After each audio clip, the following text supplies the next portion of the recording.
A partir de agora, vamos estudar todas as modalidades de procedimento do processo penal. O primeiro procedimento que vamos estudar é o procedimento do rito ordinário. Lembre-se que o rito ordinário vai ser aplicado quando tiver por objeto crime cuja sanção máxima combinada for igual ou superior a 4 anos de pena privativa de liberdade. Vamos às explicações? Boa aula! Olá, tudo bem? Meu nome é Rogério Cury.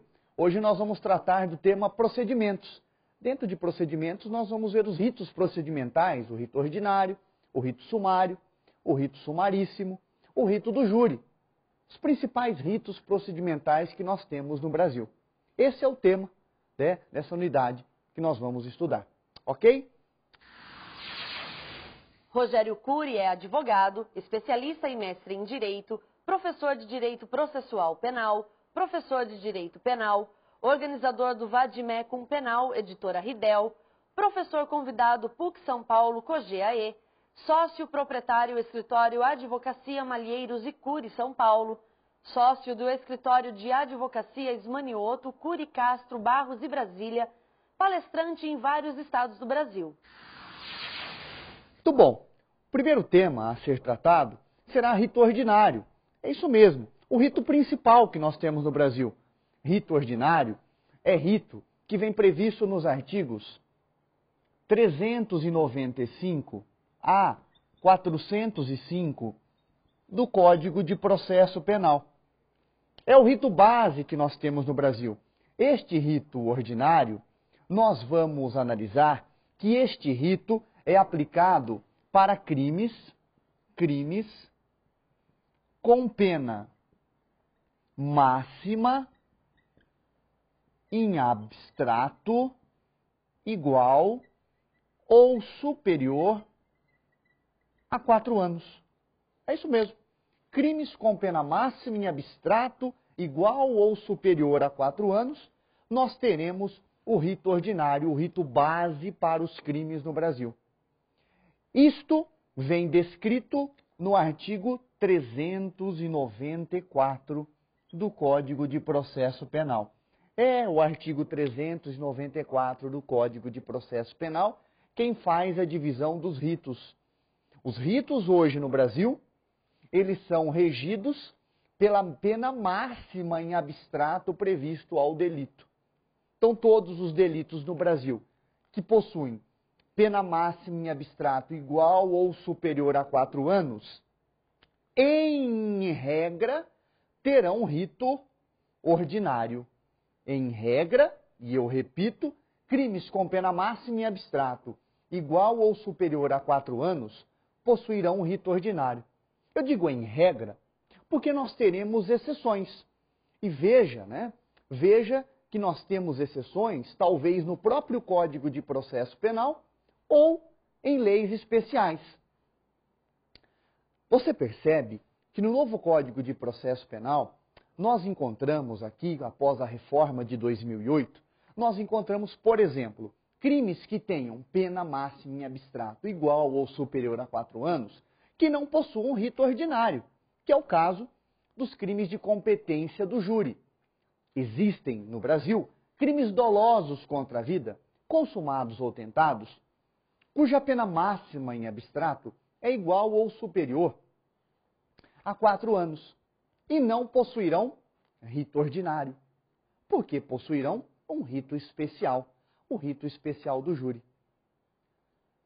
Isso também ocorre na lei de drogas, na lei 11.343 de 2006. É isso mesmo, a lei 11.343 de 2006, a lei de drogas, ela prevê um rito especial para o tráfico de drogas.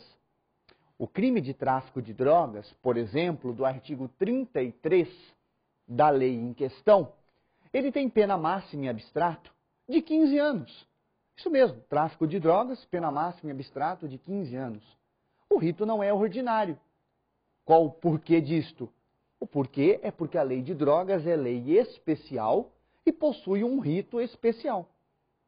Nós não utilizaremos o rito comum no caso ordinário. Ok? Mas vamos lá. Olhe só. nós vamos ver aqui que este rito ordinário, ele possui alguns atos bases.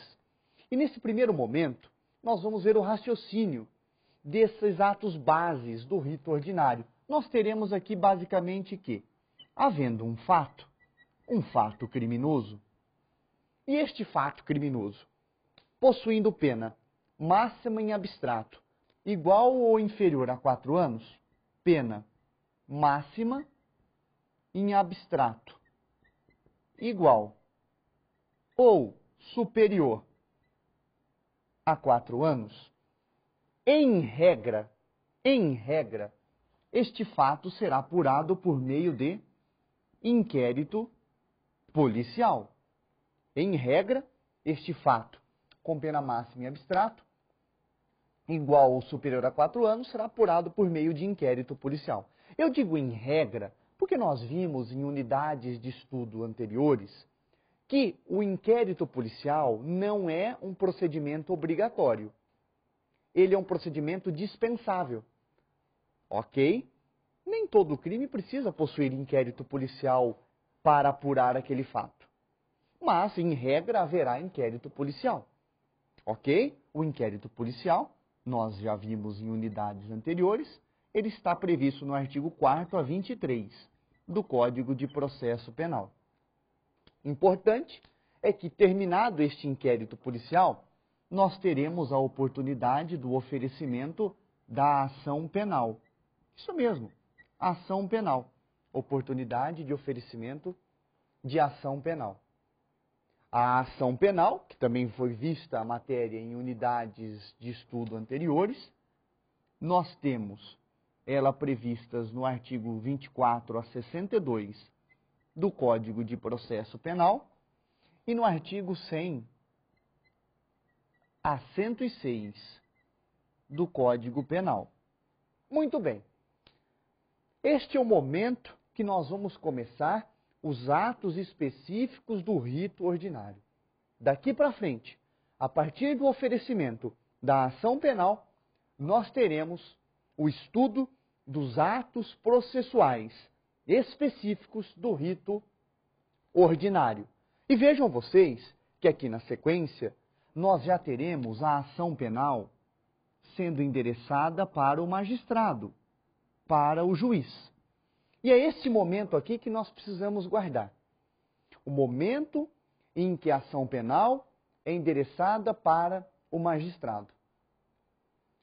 Veja que quando esta ação penal é endereçada ao magistrado, o magistrado atualmente poderá rejeitar essa ação penal desde já, liminarmente é isto. O magistrado pode rejeitar desde já liminarmente a ação penal. Ou não rejeitar liminarmente a ação penal. Rejeitar ou não rejeitar liminarmente a ação penal. Isto nós vamos ver com a análise de um artigo do Código de Processo Penal. A análise do dispositivo é do dispositivo previsto no artigo 395 do Código de Processo Penal. Veja lá. O artigo 395 do Código de Processo Penal, ele prevê que quando os autos chegam lá ao juiz, chegam lá ao magistrado, o magistrado então poderá rejeitar liminarmente a ação penal ou não rejeitar liminarmente esta ação penal. Veja então, para que nós sejamos objetivos, veja, hipóteses de rejeição liminar. As hipóteses de rejeição liminar estão previstas no artigo 395 do Código de Processo Penal. E quais seriam as hipóteses de rejeição liminar da ação penal? As hipóteses de rejeição liminar da ação penal são todas aquelas que estão previstas no artigo 395. O artigo 395 possui 3 incisos. E são as seguintes causas de rejeição liminar da ação penal que estão previstas nos incisos do artigo 395. Número 1, inépcia. Ação penal manifestamente inepta, diz a lei. Nem precisava dizer manifestamente inepta, né? Bastava dizer inepta. Se é inepta, não precisa dizer manifestamente inepta. Mas diz, causa 1, manifestamente inepta. Causa 2, falta de pressupostos processuais. Ou falta de condições para o exercício da ação penal. Falta de pressupostos processuais ou falta de condições para o exercício da ação penal. Ou ainda, inciso 3 do artigo 395, falta, olha só, de justa causa para o exercício da ação penal. Falta de justa causa para o exercício da ação penal. Essas são as 3 hipóteses, ou os 3 incisos, que darão ensejo ao magistrado rejeitar liminarmente esta ação penal. Não havendo essas causas, o magistrado não rejeita liminarmente. E o magistrado não rejeitando liminarmente a ação penal, segundo a doutrina que prevalece, não rejeitando liminarmente a ação penal será recebida. O que prevalece hoje na doutrina é que haverá o recebimento da ação penal. E isto prevalece na doutrina e nós também temos decisões judiciais nesse sentido. Nós temos, inclusive, decisões do Superior Tribunal de Justiça, dizendo que a não rejeição liminar da ação penal gera o seu recebimento. O Superior Tribunal de Justiça já decidiu isto nos habeas corpus HC 119.226 e no habeas corpus 138.089. 119.226 e 138.089. Ambos esses habeas corpus foram julgados no ano de 2010, no mês de março de 2010, lá em Brasília. Ok? Então, muito bem. Não rejeitada liminarmente a ação penal, segundo prevalece, a ação penal será recebida. E sendo recebida, o que acontece? Preste bem atenção aí. Acontece a interrupção do prazo de prescrição. Primeira causa interruptiva da prescrição. Primeira causa interruptiva da prescrição. Causa interruptiva da prescrição nos termos do artigo 117, inciso 1 do Código Penal. Causa interruptiva da prescrição, artigo 117, inciso 1 do Código Penal. Ou seja, causa interruptiva da prescrição, o que ela opera? O prazo prescricional é zerado e começa a contar do zero dali para adiante. Ok? Prazo prescricional é zerado e começa a contar do zero dali para adiante, dali para frente. Ok?